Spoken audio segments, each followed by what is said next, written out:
Доброго времени суток.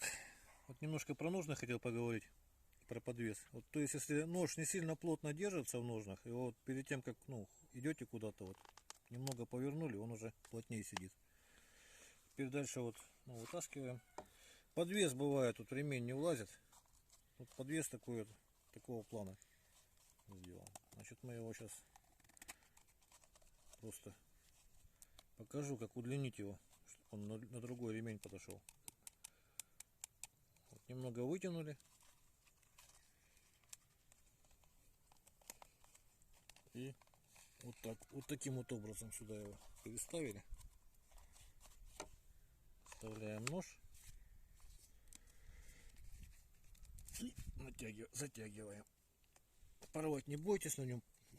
Ну, это прочное кожаное кольцо. В общем, вот таким вот образом он становится длиннее.